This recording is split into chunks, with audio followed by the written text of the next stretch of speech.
If you want a Game of Thrones style campaign, you would be right at home in Thenol.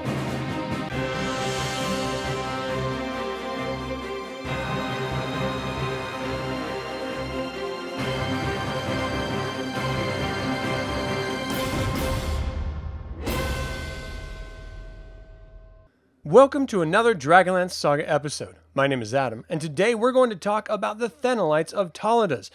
I'd like to take a moment and thank the members of this channel and invite you to consider becoming a member by visiting the link in the description below.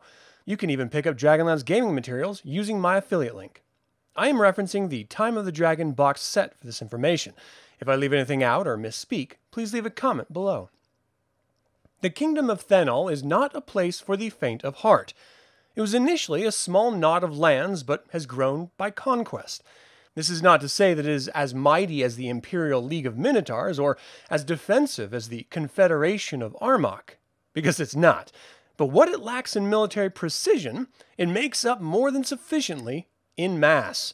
Mass of living and dead soldiers that care less for the significance of loss or the ultimate outcome of domination. This has, as one might expect, drawn the most crafty and cunning of leaders to its fold. The kingdom stretches to the marshes of the Blackwater Glade in the south, to the Steamwall Mountains in the east. Its western border is the sea itself, and its northern borders are shared with Armach and the League. Founded by exiles of Styria, a province of the pre-Cataclysm Aurum Empire of Taladas, and led by Gwydon, after the Great Destruction, or the Cataclysm, they traveled great distances. Gwydon treated the myriad of malcontents and rebellious in his group with kindness. He ultimately resorted to granting titles to the exiles, which ultimately undermined his authority. And those nobles became the true rulers for a time. Tired of journeying, the nobles demanded an end to their exodus, and against Gwydon's better instincts, caved to public opinion. Not that he had the authority to do otherwise. New Aurum was thus founded, and the nobles took to seizing lands and struggling with each other for territory. Each wanting to rule as king, but none being able to see it done, they ended up as a tenuous united kingdom of Thenol and forming the Senate of Lords to exact some semblance of control over each other. The position of king was passed down to the progeny of Gwydon and up to the Secundus Cataclysm. 14 of his family had reigned. The true power lay in the lords of the Senate, however, and then only with the great lords, those with the largest land holdings. And thus the game of ruling continued. Secret agreements to usurp weaker lords or treaties to stand up against the greater lords were enacted, all with the end desire of power and control. The most talented and effective of these ambitious men was Bishop Trandomir.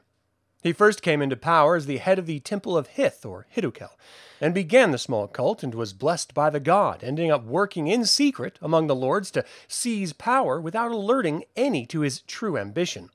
This required him to be masterful in diplomacy, and at times eliminate those who saw the truth behind his schemes. Trandomir ruled for more than 40 years in what became the Age of True Power in the Kingdom of Thenol. His once small cult grew to the national religion, with temples erected in Hith's glory. They performed miracles that hadn't been seen since the time before the Great Destruction. He would provide military might to those lords who would swear fealty in the form of fanatics and the undead.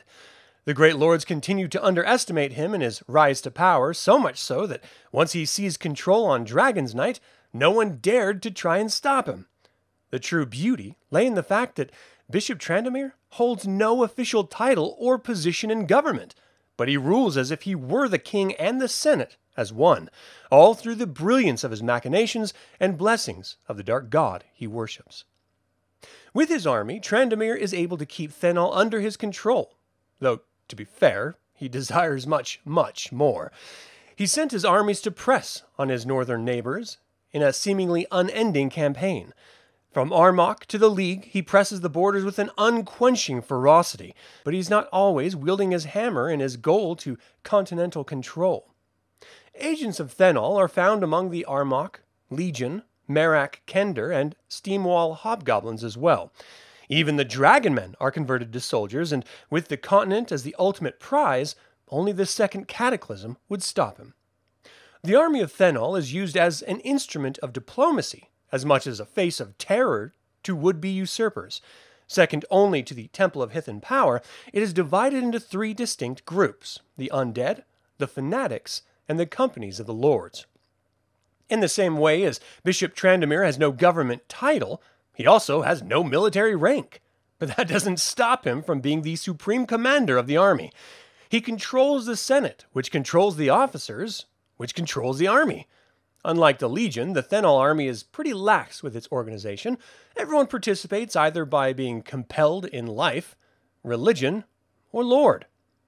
Command is based on seniority and general agreement.